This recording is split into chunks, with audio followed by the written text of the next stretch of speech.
Welcome to Happy Hour, everybody. Welcome again to my basement. I don't know what to call it yet. Taylor's Tavern. I have this dream to call it like the Hobbit Hole, seeing as I call my basement my little Hobbit Hole. So There you as an go. extension of my basement, maybe call it the Hobbit Hole. I don't know. I just love this whole little area. Welcome to my basement again. So honestly, I'm really happy to have you here. I've got a new guest that maybe some of you have seen. Those of you that go to St. Mark, you may have seen this new girl kind of wandering around aimlessly with that look of I don't know what I'm doing. lostness. I'm just wandering. Yeah. My name is Taylor. I am your host today, and this is our new friend, Alex Waack. Alex is the new St. Mark staff ministry intern? Is that Yes, the my official official title? title. Yeah. How's it feel to have that title? It's okay. I don't feel like I know what it means yet. I feel like I'm still getting used to it, and people ask me that all the time. They're like, "What is your title?" I don't know what you are, and I'm like, "I'm just the intern." Intern, yeah. Yeah. Glorified coffee getter. Yes, that is No. Have you been sent for coffee yet? No, No. That comes later. to the lobby, just to the cafe in the lobby. Yeah. Well, welcome to my basement again. I think this is now the third time you've been to my house now, right? So, Yes, yeah. well, when I heard you came here, my first thought was like, we need to get her involved with at least our little small group here.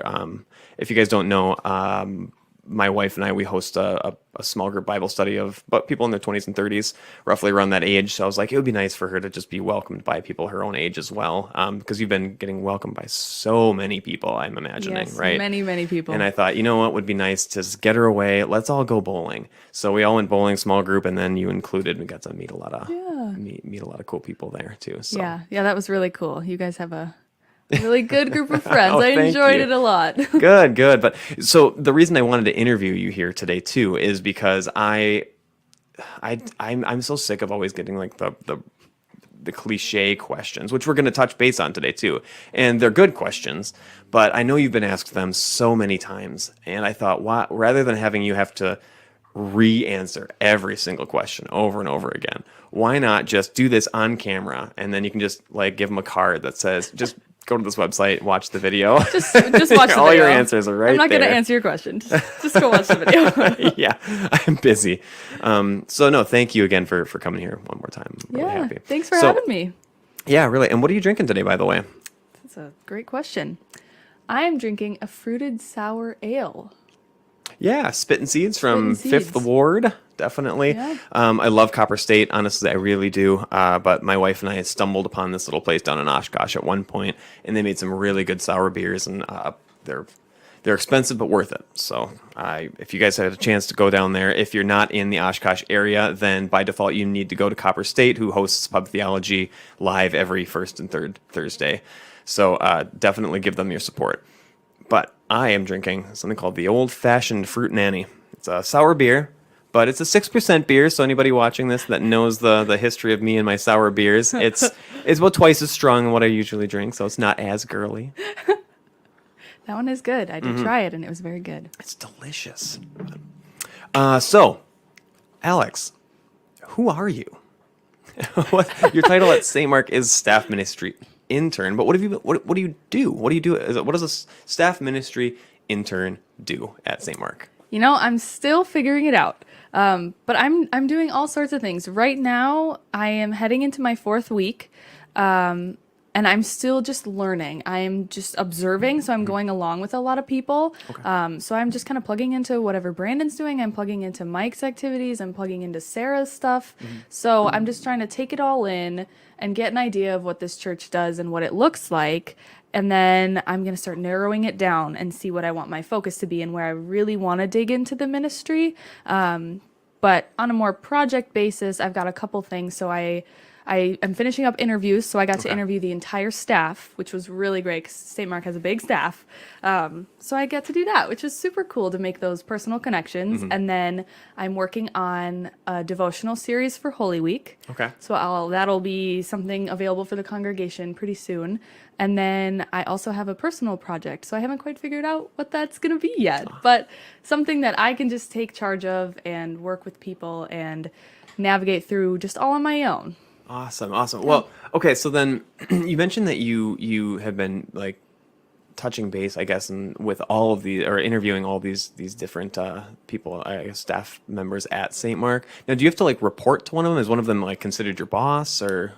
Yes. Yeah, Brandon Steenbach is my supervisor. So he's the one who will have meetings with my supervisor up at school. We'll come and visit and meet with him. He's the one that I'm touching base with all the time.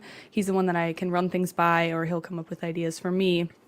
So yeah, Brandon's my supervisor, but I still am able to work with all sorts of people on the staff, which is really nice. I don't just have to work with him, which he's great to work with, but I get to work with everybody. Now, have you been enjoying, I guess, now that you've been here for what now, two full weeks almost, right? 3 full weeks. Okay. Yeah. So 3 full weeks at the time of, I guess, this filming. I think by the time this is out, it'll be like something like 4 or 5 weeks. Yeah.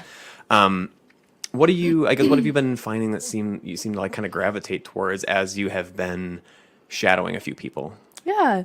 I really have appreciated getting to know Sarah Brame and just women's ministry. Like it's something that I'll probably be involved in. I'm a woman, so I will end up working with women, which is great. And I have appreciated seeing some of the things she does. And I am going to get to, tomorrow actually, she's starting a Lent Bible study. And so I'm going to go do that with her. And I think at some point she wants me to be part of, leading things. So I'm super excited to do that with her. And then today I went with Mike to go to UW Green Bay and do his campus ministry, which was super cool. I think you told me that you were excited to do that. Yes. So, how did you enjoy that? It was really great. It was it was a small group. They're still looking for their people and they're working on spreading the word about this group. But it was really nice to meet some of those core people that come to that group and just really make some good connections. So those are 2 things. And I've been working on projects with Brandon too, which has been really great. Just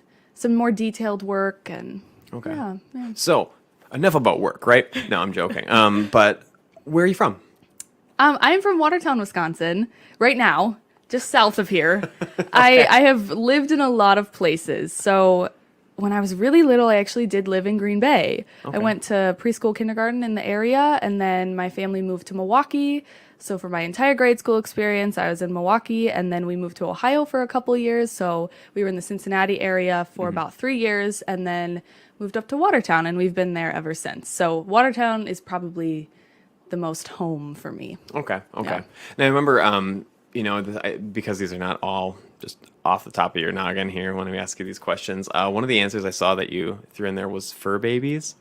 Oh, which what animals do you have? So we have 1 Doberman right now. Okay. Yes, we did have 2 though. We had Vito was our older Doberman, and then Thor is the one that we still have. So I've had 2 dogs for most of my life, and unfortunately Vito had to get put down a couple years ago. But we still have Thor, and Dobermans are. Are they your favorite breed? Yeah, I do like them. We've always had Dobermans, and they're fun dogs. They're high maintenance, but they're fun. So because of that, you like bigger breeds of dogs then? Yeah. What do you think of our breeds that we have here? They are very sweet. Okay, which one do you like more? You can say. They can't understand you. I don't think I can say that. Well, you can. You can't choose between dogs. Maybe people, but not dogs. If anyone doesn't know me, I have 2 dogs. One's a beagle named Beef and a Labrador retriever named Waffle. Great names. Don't ever name your dogs a human name. Name them something silly, inanimate. I like the name Spatula, but it sounds like it's a cat name more than anything. Yeah. Spatula. I know, right? Isn't that a great name? But, okay, so college. What does college look like for somebody that's going into ministry? Yeah. My college is very interesting. So I go to Martin Luther College up in New Ulm, Minnesota, which is the primary school for called workers. That's where called workers are graduating from. Not all of them, but most of them. Okay. So it's a very small college. I want to say maybe 600 students. Okay. So yeah, very small, intimate relationships with a lot of people. So I can walk around campus and I might not know them personally, but I know just about everybody I'm walking past. We all kind of it's a lot of people who come from the Wells high schools. There are definitely people that come from other routes, but it's a really cool environment. There's a big focus on faith. So we have chapel twice a day for all the weekdays, which is super cool. It's really cool. It's a small school, but I enjoy it. I enjoy it a lot. So I question. So when it comes to like high school, does everybody seem to come from like a parochial high school before getting into MLC, or do you see like public school people kind of getting into ministry?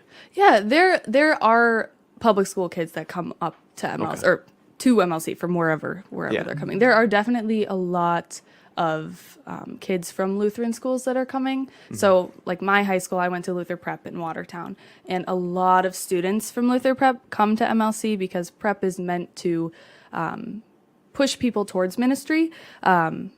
That's kind of the focus. It's a preparatory school. Yeah. Yeah. So there's a big concentration of kids that come from my high school, and there are a lot of kids that come from different Wells high schools, but there is a chunk of kids that come from public schools, and it's really cool to see their perspective for sure. I have a couple of friends that are public school kids, and they're great.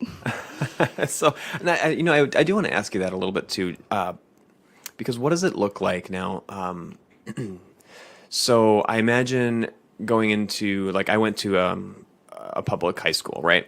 Now, if I were to say that I was at a public high school and I wanted to get into ministry, it would have been very frowned upon. And I just Yeah. kind of, and not because it was like necessarily a bad thing, Yeah. but, financially, it's not like the most lucrative, position to get into and that kind of stuff. And that's kind of the mindset of people in public schools, is that Yeah. you go to a college so you can make the most money out of whatever degree you're going to get. Yeah.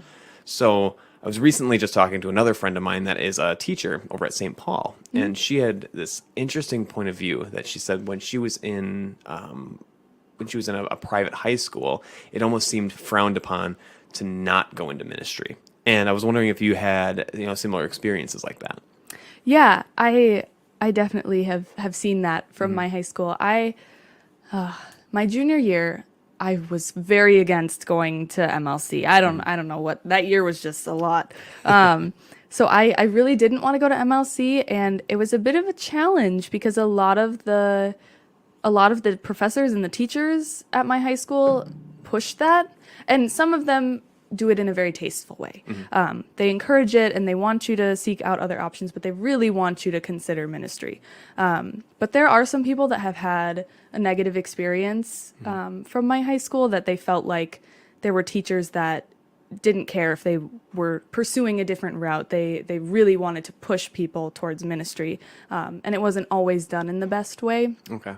So yeah, there's definitely a balance to find with encouraging students, but we also need strong lay members and people to volunteer in churches and to come help in different ways. And we can't just have everyone be called workers, because then there would be no one to shepherd.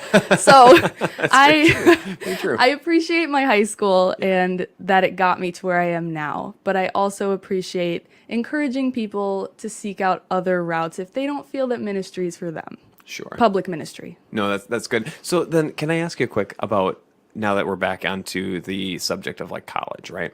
So what does a Bible college look like? As I think if you asked a regular layperson, I mean, even if you asked me, I don't really know how to answer that question. Is it just like it's 8 hours a day of like reading the Bible and then you graduate after 4 years of that, or what do you do, or is it as far as like so it's pastoral work, right? Like you're learning like Greek and Hebrew and all these other things. Like, I don't know, is there an in between there? And what does that look like? We only read the Bible all day long. That's a all right. Sign me up. So. Not quite that intense. So with Martin Luther College specifically, there are 3 different tracks that you can go on. You can go teacher track, you can go pastor track, or you can go staff ministry track. And within those classes, you're going to have your gen eds, your math stuff, your like science and all of that stuff that you have to do. But then you start getting into your focus classes. Of the education people are going to be going to a lot of pedagogy classes, and the pastor guys are learning the languages. They're learning Greek, Hebrew, Latin, whatever. And then staff ministry, we have our practical ministry courses that we're going through. So it depends on how heavy you build your schedule. Some people have a lot more classes than others. But for me, I had 12 credits for the past 2 years, and I worked a couple jobs. I was a waitress, and I worked supervising the fitness center on campus. So you can kind of balance your day however you'd like it to be. So it's not like high school where you're going from 7:30 to 3 o'clock, and you've got classes all day. It's a little bit more laid back. I don't think it's quite like your typical public college or university. I would say it's a little bit of an in-between of you've got a little bit more classwork. It's not quite as laid back. But, yeah, the dorm experience, cafeteria, sports, all that kind of stuff. That sounds great. I was thinking about some of the other stories that I've heard about Bible colleges, but I won't get into that. So you oh man. So tell me a little bit about the call process then. Yeah. So I know you do yours. So does everybody do an internship? And I guess how do you get placed as an internship? Yeah. And then after that, what does the call process really look like? Yeah. So the education track and the staff ministry track are the ones that have like an internship process. The pastor track, not yet. They have another school to go to after they graduate from MLC to prepare them for ministry more. So the teachers get assigned to a student teaching position. They have a public school and a private school that they do both of them. And then the interns get placed at one church for a whole semester. And it's decided by... For me, the head of the program works very closely with all the students, and so he decided, we filled out an application, and he decided based on what churches said, hey, we'd love to take an intern. So you kind of get some input, but also you're trusting him to place you where he sees your gifts and talents. And then, the same thing kind of goes for the teacher track students. It's just a little bit broader. I think there are a couple more people that get involved with it because it's a bigger program than the staff ministry program, but they take into consideration your preferences and your strengths and weaknesses and put you where they think would be a good fit for you. Okay. Yeah. Yeah, and you just heard about Brandon. You're like, I need to be placed with Brandon. Right? Yes. And that's how it works. So, no, Brandon is a close friend of mine, as you've been able to tell already. So he and I are two nerds. And Brandon, if you're watching this, I love you, man. I know that I can't talk too much about the interview because I don't think it's been released yet, but I cannot wait until that interview comes out. If you guys are listening, it's awesome. It's such a great interview. I cannot wait. It's been on my mind way too much. So the call process, when you get called, so that's same day as graduation now, right? Yes. Okay, so graduation and then you're called. Do you have to say yes to that, or? That is an interesting question. Yeah, so the call process is kind of similar to the way that they place you for your student teaching and internship. Okay. So they get a group of the district presidents. They all come to MLC, and for the last week during finals week, they sit in a room and they look at, okay, these are the positions I have open in my district, and I need these people. What are we looking at for graduates? And I might not have all the details right because I haven't experienced it yet, so just bear with me. That's okay. But yeah, so they take notes from your field experiences and from your internship and everything you've done to prepare for graduation.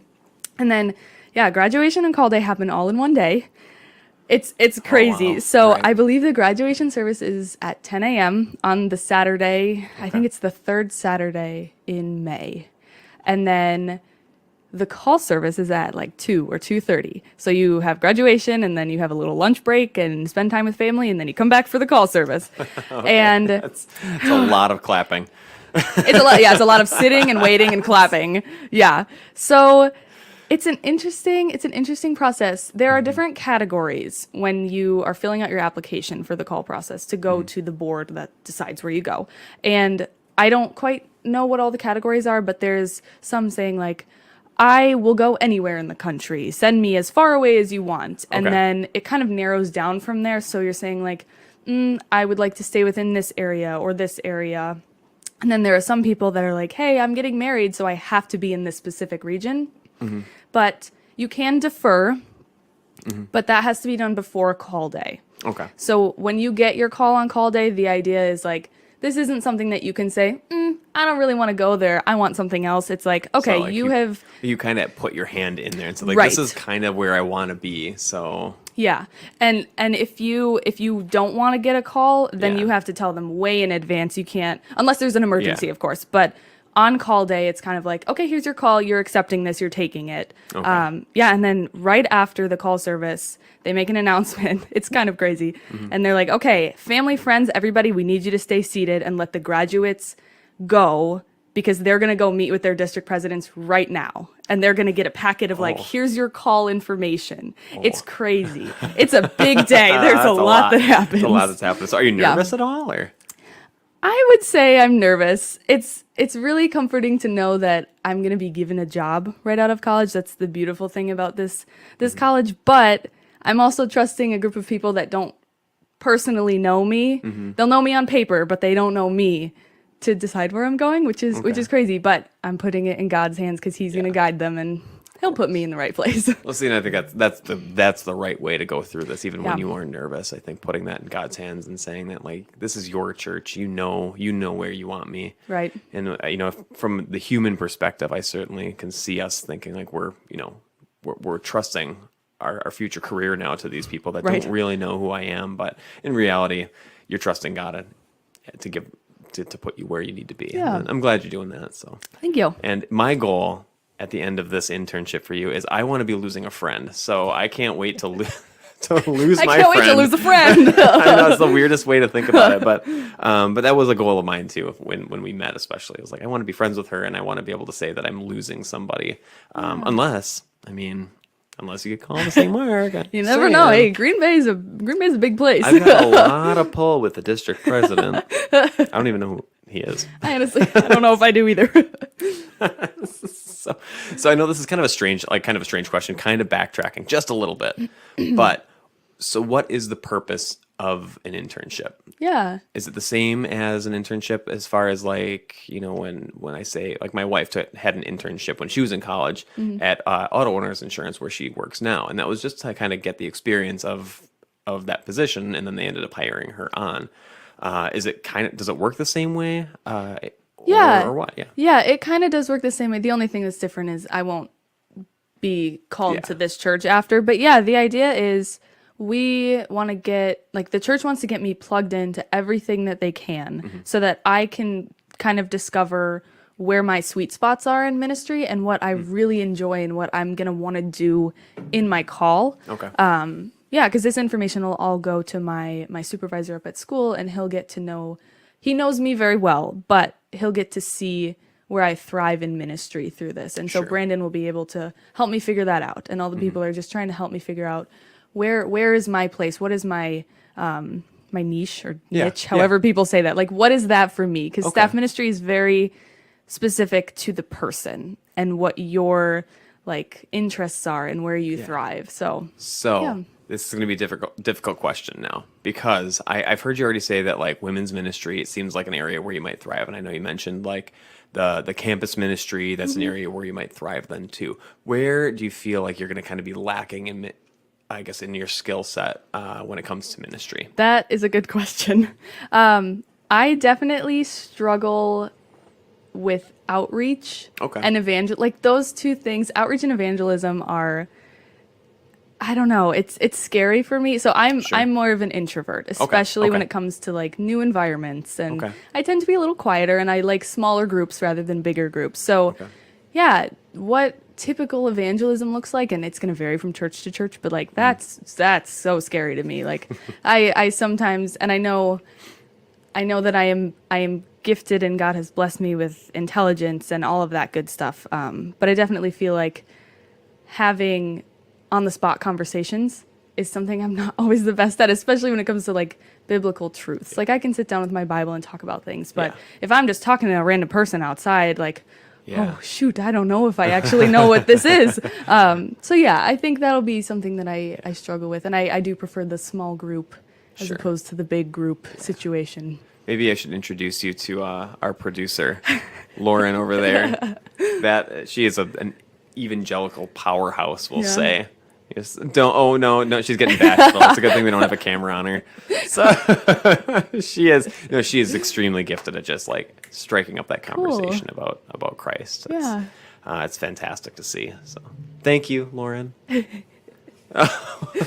Still bad. Okay. Well, don't nobody look at Lauren for a while.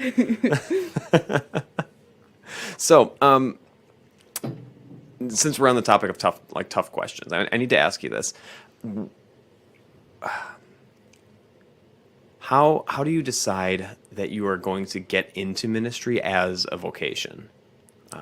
That is a good question. Yeah. Like, did you just wake up one day and you're like, I'm going into ministry, The Lord right? spoke Or to me. right, yeah. You had a vision or what? So how does Yeah. that work? Yeah, that's a good question. So I feel like it's kind of a snowball effect throughout life. Like I have really great parents who have always been encouraging. They've always made sure that my siblings and I are in church and that we're just taking care of our faith.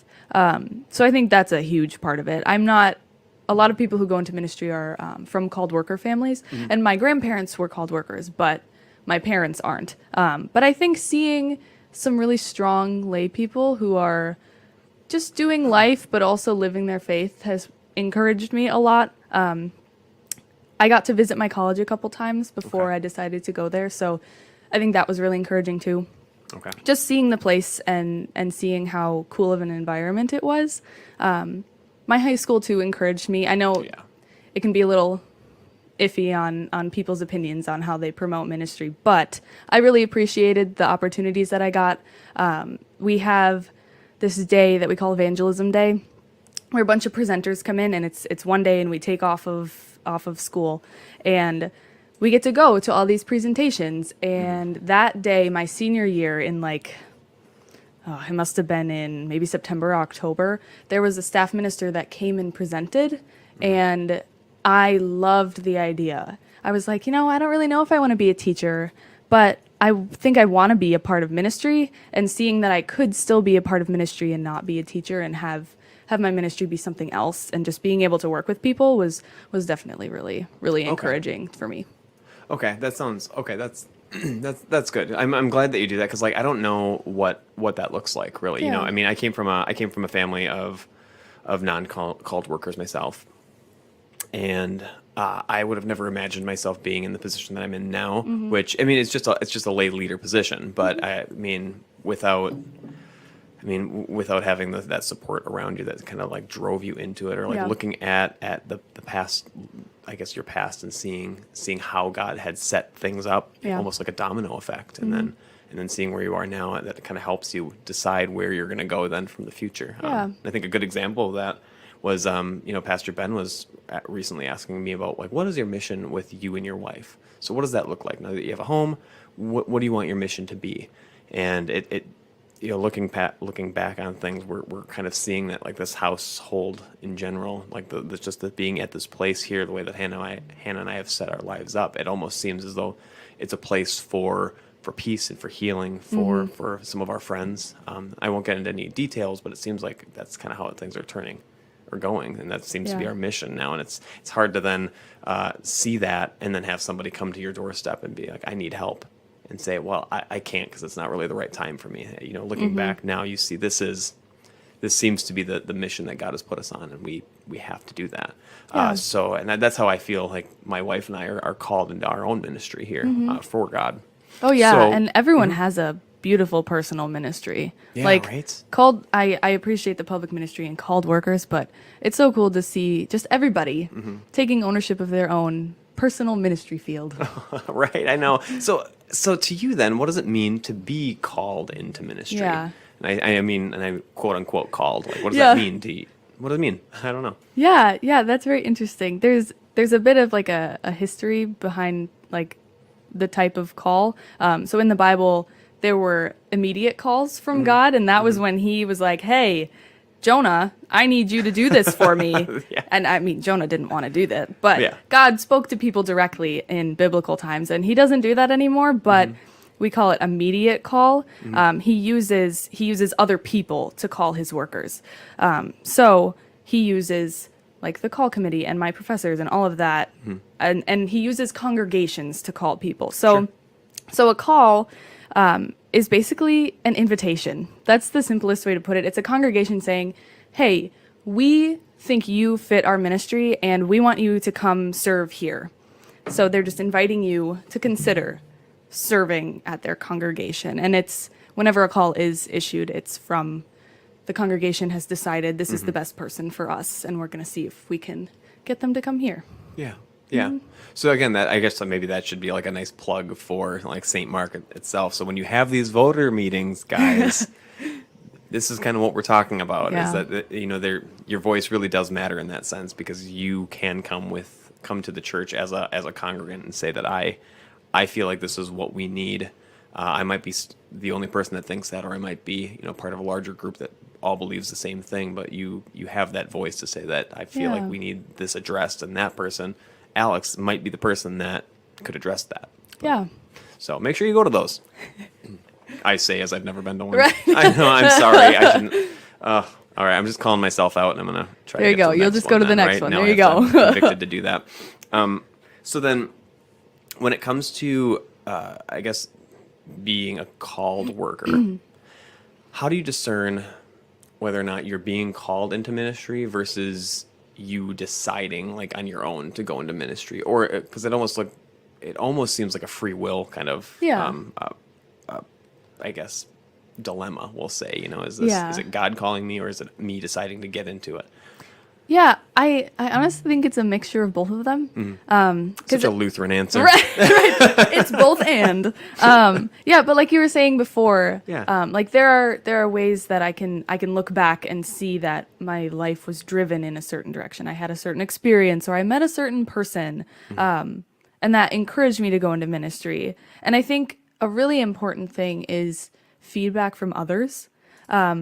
Other people can see your gifts better than you a lot of times, because people like to be humble or talk themselves down or anything like that. So I think I've been very encouraged by friends and family and teachers and all of that, that just have encouraged me and said, hey, I see that this is a gift that you have, and I can see God working through you in this way. So I think you should consider ministry. But then, God blessed me with some trust in him that, okay, I'm going to do this, and I'm going to trust you, and you're going to put me where you need me to be. So, encouragement from others, and God didn't speak to me. That did not happen. But I think there's a pull that people feel. They're like, I care about people, and I care about the truth of God's word, and I just want to be a part of this bigger thing. It's bigger than us, and that's really cool to.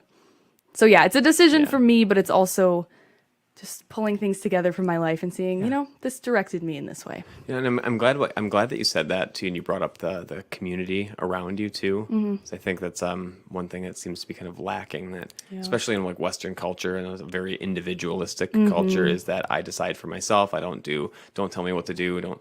So it's why it's so important, I think, for if you're a Christian, to be in small group ministry, be in find that core group of people that you can be around. You can talk with. You can talk with each other about God and about what's going on in life. But those are the people that will be able to point out those things and say, not only do I think that whatever behavior you're doing here, I think that's sinful, and I don't think you should be doing that, and here's why, because Scripture tells us this. But on you've got that end, but you also have the other end that says, I think you're really good at singing. I think you're really good at like leading or something like that. Yeah. You're a good small group. Or that girl right over there, Lauren, getting bashful again. But that she's great at evangelism, and she needs that's where she needs to be. You need to be evangelizing. So you need those people around you that can point that out and say, do that. So I'm glad you brought that up, really. Yeah. And again, if you're watching, join a small group. Here's my favorite. I cannot wait. So this is, I was peppering you with questions like this all night while we were bowling, because I did not want to ask you any of the questions that we just did. So, are you ready for my favorite part of the night? I'm ready. All right. These are our obscure questions, the questions that nobody's going to ask you because they're so focused on the ministry aspect of it that they need to get out of the way so we can understand who you really are. All right? I'm ready. So, are you ready? Everyone at home, are you ready? All right, here we go. What is your favorite fish, but not for eating? Just your favorite fish. Not for eating. I don't know. I don't know if I have a favorite fish. I like colorful fish. Have you ever seen the blobfish? The blobfish? No.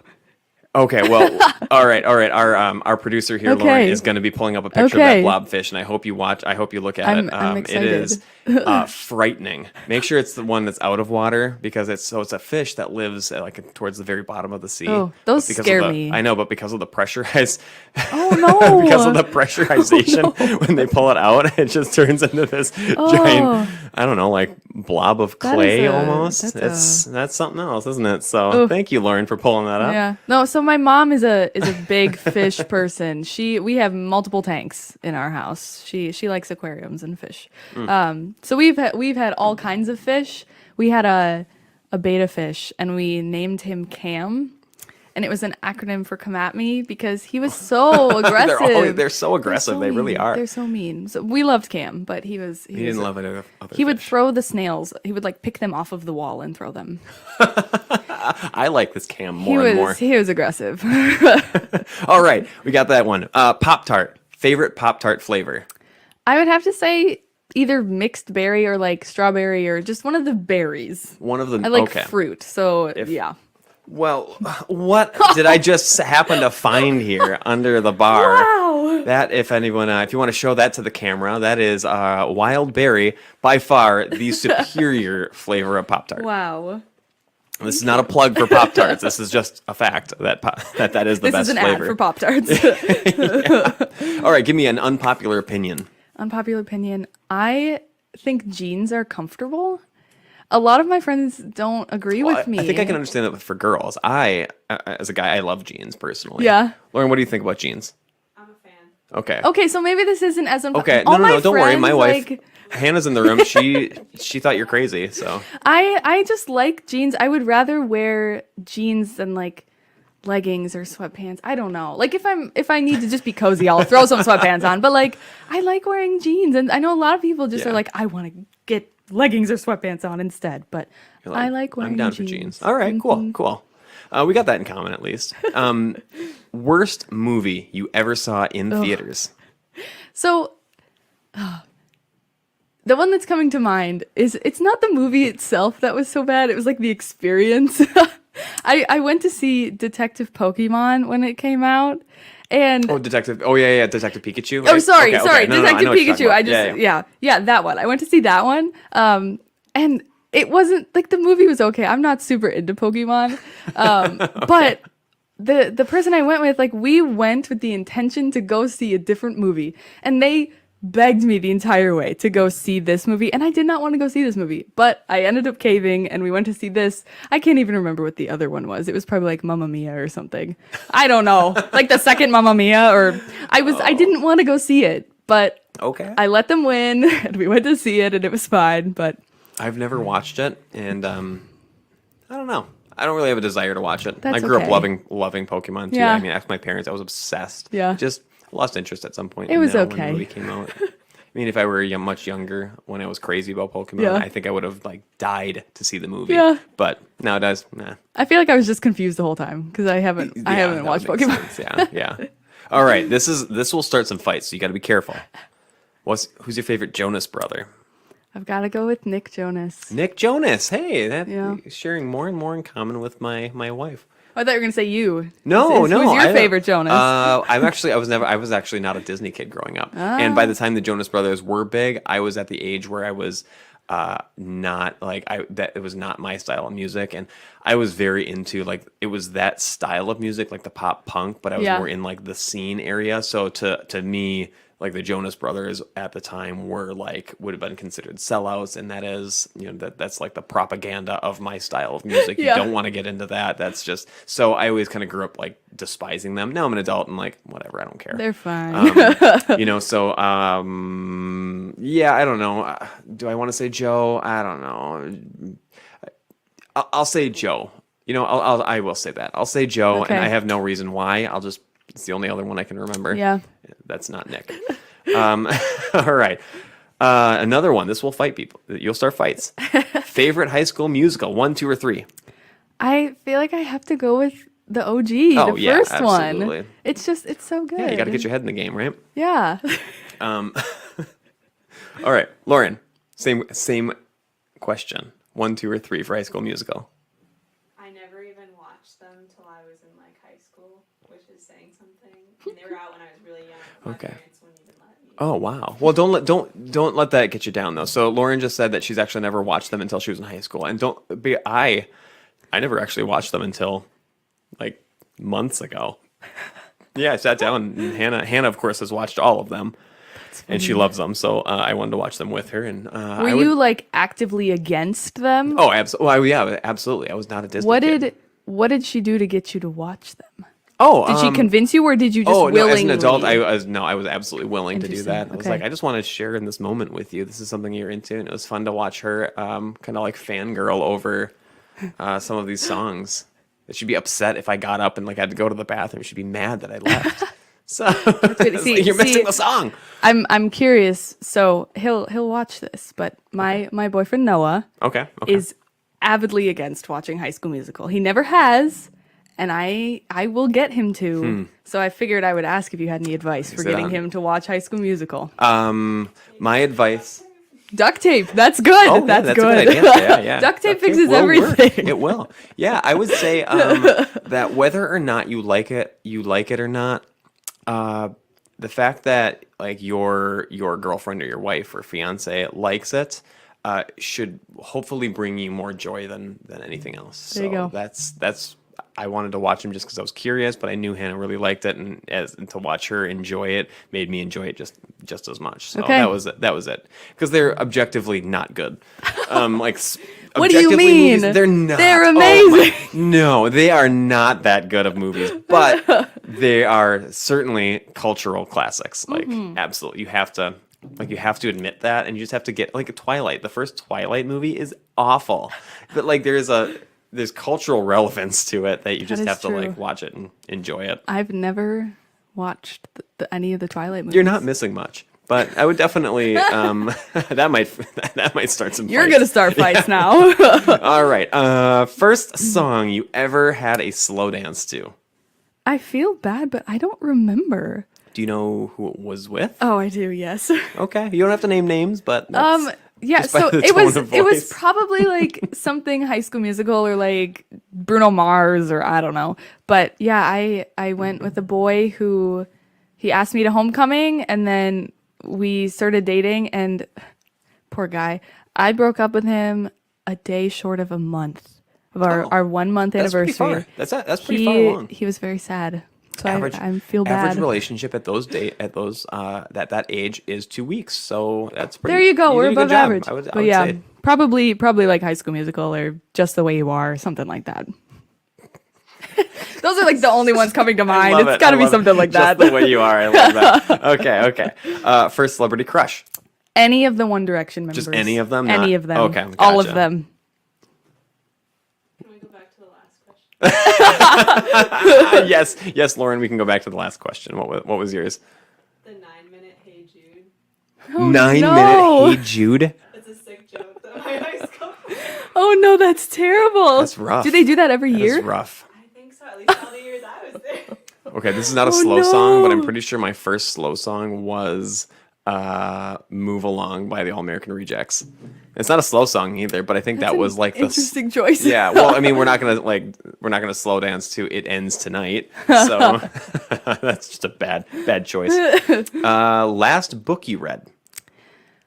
I'm choosing to answer this with the last book I read for fun. Oh 'Cause yes, I've had that to would be- read that books would be for the school. answer. And Yeah, those, not school related ones. I just read a book called Wendy Darling by Someone. C.S. Wise or C. Wise or something. I don't know. It's a Peter Pan twist. So Peter Pan's like a bad guy in the book. okay. And it's very interesting. It's like Wendy, her adult life. Her daughter gets taken by Peter Pan and she has to go save her from Neverland. Okay, so she Very had been to Neverland Yes, once before, so it was and now like she has to go yeah. back to. And yeah, there's okay. a I don't know if it's a sequel or a prequel, but it's called Hooked, and so then it's following him, but Wendy's also in it. So I like the Disney sure.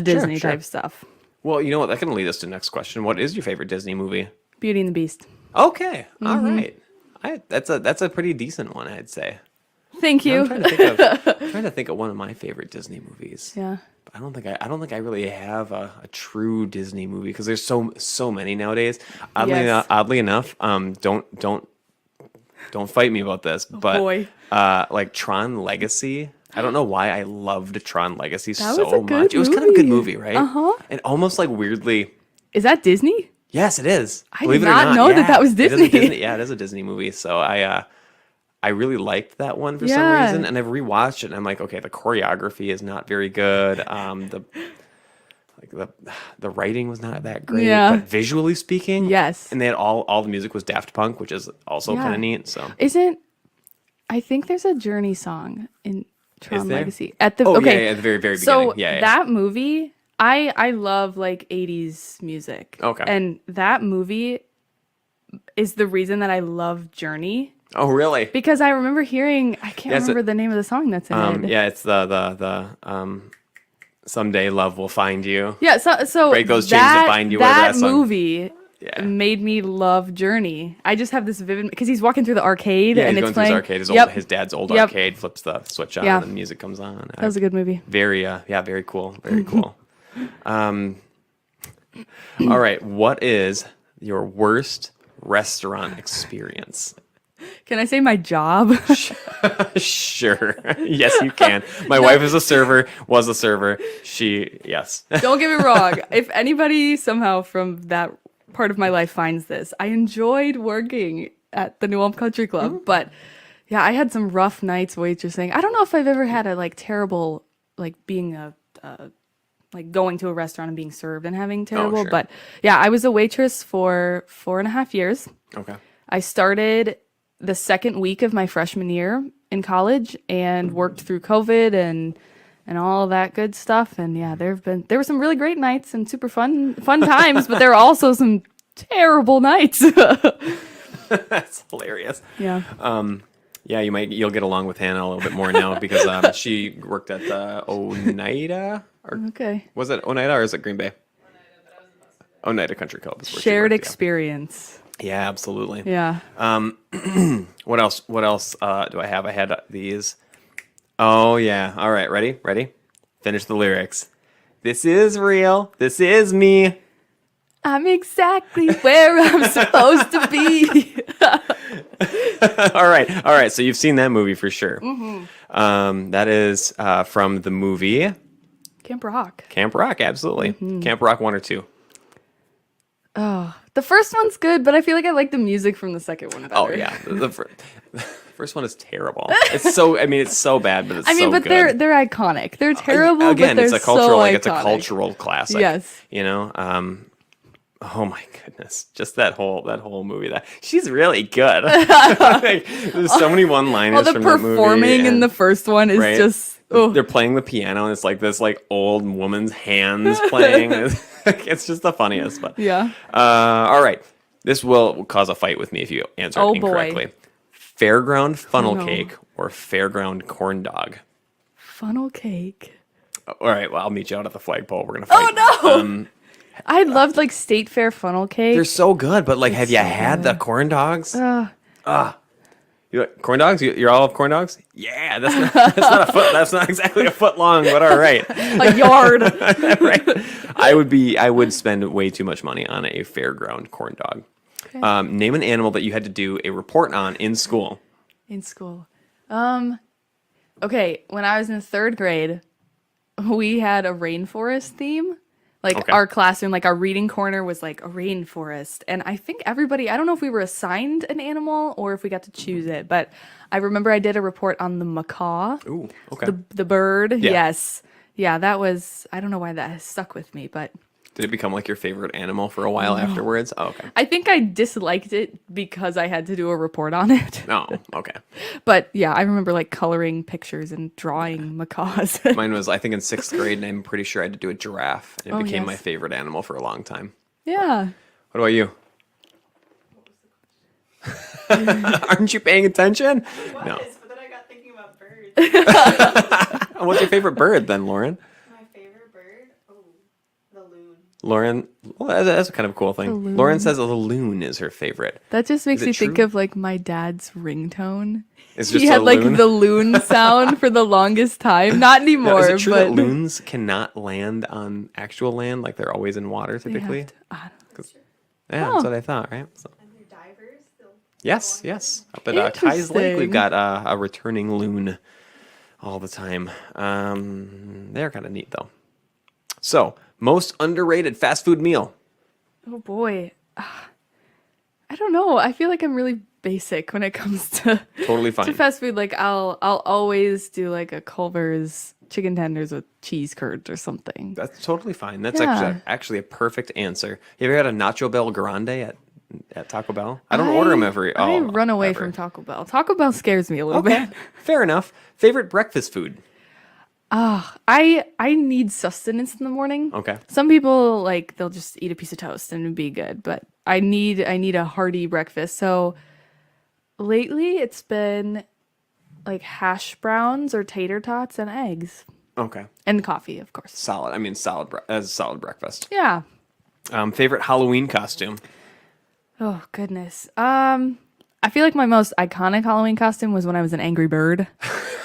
It was I was the blue Angry Bird and I wore a blue outfit and my mom painted my mom's an artist, so it's in her wheelhouse. She painted a big piece of cardboard and like with the Angry Bird and then cut it out and I wore it like a sandwich board.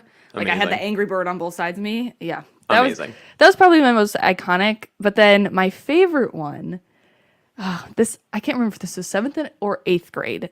One of my friends and myself, we wanted to be artists for Halloween. Okay. So we went and we thrifted some jeans and a shirt or like a sweatshirt or something, and we just like painted all over them. And then we also used glow in the dark paint because we did trick or treating during the day and then also at nighttime.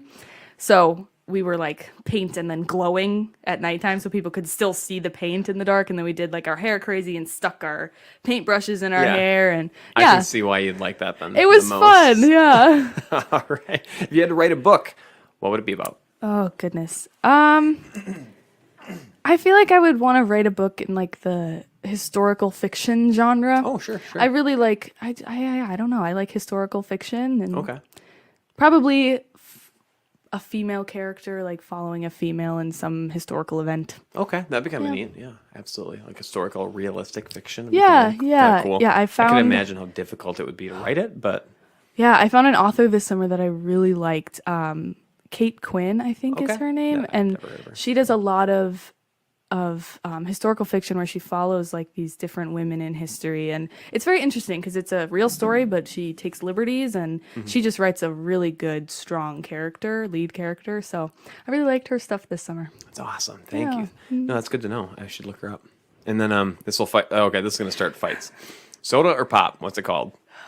I call it soda. Good choice. But Yeah, there we go. this is- Round of applause. This was really weird when I waitress because I was working in Minnesota up Yeah. in New Ulm, and everybody called it pop there. And so when I was trained, they'd be like, "Okay, you refill the pop cooler," and so I would only say soda except when I was talking about the pop cooler. I don't know why that just was like ingrained in my brain. I couldn't call it like the soda cooler. I had to call it the pop cooler. So Okay. that was the one thing. But anyone who says Coke is just wrong. Yeah. Oh, yeah. That's a Southern thing, isn't it? Calling it Coke? No. Yes. Yeah. That's why I didn't even add it to the question. Are you a morning person or a night owl? Oh, I'm neither. Night. I'm like, there's like a meme where it's like, I'm But just noon. a permanently exhausted pigeon. Like, that's what I am. Permanent- No, I feel like I'm a night person because I end up staying up longer than I want to. Mm-hmm. I'm either like lose track of time or I'm trying to get stuff done or I just don't give myself enough time to like get ready for bed at a decent hour. But I would love to be a morning person. I just hate like the I alarm love goes it. off and I'm just like snoozing it and Love the mornings. Wake me up at 4:30 and you'll find a happy Taylor. And if you had to that's compete, me right there. if you had to compete, last question. If you had to compete in a talent show, what would you do? Oh goodness. I feel like maybe play piano. Oh, sure. I've sure. played piano since I was in first grade. So I'm not like I probably could get to the point of like accompanying church and accompanying choir and all that kind of stuff, but I haven't played in a while. But I forget that like in my circles and in like the private schools, everybody plays piano or at least an instrument. So in my brain, this is a completely normal thing that people do, but I forget that a lot of people don't take piano lessons or don't sing in choirs all the time. So probably something musical because Sure. that's been my entire life. So That'd be nice. yeah. So I have so that's the end of our obscure questions. I hope everybody watching, I hope you guys enjoy. Now you know a little bit more about her that you might not have known and you might not have ever thought to bring up. And that was the purpose of those questions. So thank you so much. I feel like I know you more on like a personal level. Well, So- thanks for asking them. Yeah, exactly. Well, thank you again. Well, I guess I can turn the tables to you then. Do you have any questions about anything in our whole home that you would like to ask me about? I'd like to know about the duck. Oh, yeah, our centerpiece, as we would call it. So yes, that is that is a gift from my sister-in-law. It is the anatomy of a duck. It is technically it's either some sort of a goose or a duck holding what appears to be a butter knife with its little mouth that says knife holder. It's got a honk box on it in the chest. It's got chaos flippers for the feet. What else we got? Menacing rump, obviously. Wings of doom, and then its eyes are called shenanigans scanners because I love geese. I hate them, but I love them. Yeah. It's a love-hate relationship with my geese. Well, thanks for that. Of course, thank you, of course. I also need to know why there's a framed $1 bill with a banana on it. Oh yeah, yes, of course. Let me get that down for everyone to see. Here, we'll get that in camera. Everyone can see that. Maybe everyone can see that nicely. That's my little banana dollar. Yeah, so there's a kind of a cool story that comes along with that. So I'm going to put this somewhere. So the banana dollar story goes like this. I used to take frequent visits to Taco Bell when I was in high school, so about like 16, 17, 18. It was like 2 or 3 times a day. My friends and I, being like poor high schoolers, we would just like go to Taco Bell because you could get your 89-cent 5-layer burrito, and you could just sit in a booth and eat for hours at a time. So we would be there, and I ran in at one point, and we were having such a great time, and I was talking to this girl named Kelly, was her name. Actually, it wasn't her name. It was just the nickname that we gave her because that was whatever. It was a nickname we gave her. One day, she ended up telling me that she was going to give me this dollar. And she's like, I was told that I have to give this banana dollar to the best customer that came in today. So she gave me that, right? And so I cherished it for years. Yes. Later, 3 years later or so, I ended up getting my first job at that Taco Bell. And Nice. I was hanging out with all these really cool people, and I met this very wonderful person named Zatara, who was a very close friend of mine at the time. We were such close friends, and we became so close. We're hanging out outside of work all the time as friends. It was never romantic. It was just a deep close familial friendship. It felt like. And I pulled out this dollar and I was like, look at this. I've never showed you this. I got this. And she screamed at the top of her lungs. And she said, I gave that dollar to that girl the day I left. And I told her to give that to the best customer of the day that day. And that is so ever cool. since then, I've always kept that dollar with me as like a lucky dollar. And now it's been through the wash too many times for me to keep it in my wallet. So it's on the wall now. That So is super cool. That is my banana dollar Full story. circle. Yeah, I love that dollar with all my heart. So thank you for asking that. Yeah, That's so, cool. Before we close things out, we don't have a ton of time left. I wanted to ask you 2 very important questions to get us back on track. I want to know what you think people should know before getting into staff ministry. Okay, yeah. I think I kind of mentioned it a little before. Staff ministry is a very unique ministry. And this is not to put down these other ministries, but with pastors and teachers, you're going to have a little bit more structure, or you know a little bit more of what you're doing. Like pastors are going to be preaching.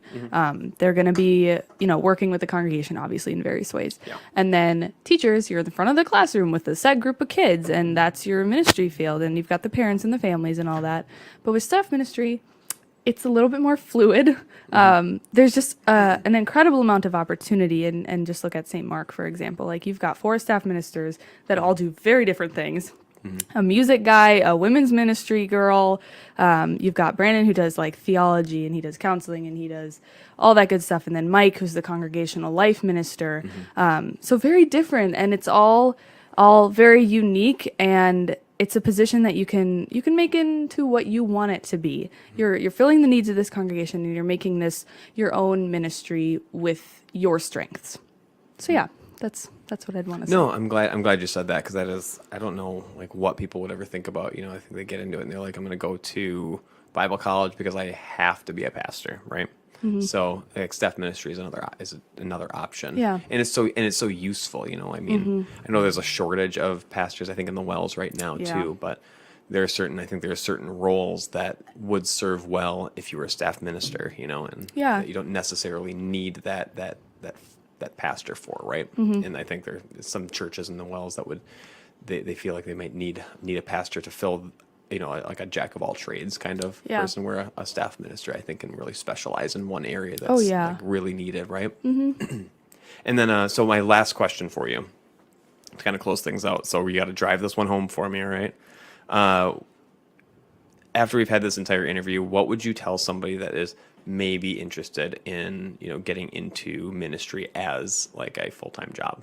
Yeah. What would you tell Yeah, them? that's a great question. I would say find ways to plug into your church now. Okay. If you think ministry is something you want to do, get involved in it. There's always ways that people can serve. Churches always can use volunteers and helpers and all that. So if you think that's what you want to do, that's really cool. And there's nothing stopping you from doing it now. Find a group to work with, find a church to work with, find a pastor or a teacher that you think is going to be a great mentor, and ask them questions. And yeah, just get into it now. If you're thinking you want to become a called worker, that's amazing. And you can take the steps to going to school for it, but nothing stopping you from getting involved in your own church and being a part of that ministry. Yeah, you're right. I'm glad you said that too, because even if you don't want to get into it as like a full-time job, you're going to be doing 40 to 60 hours a week, right? Yeah.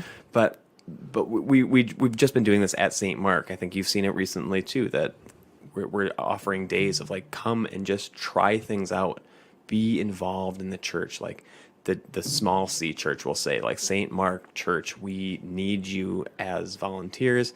Be a part of it. Find something that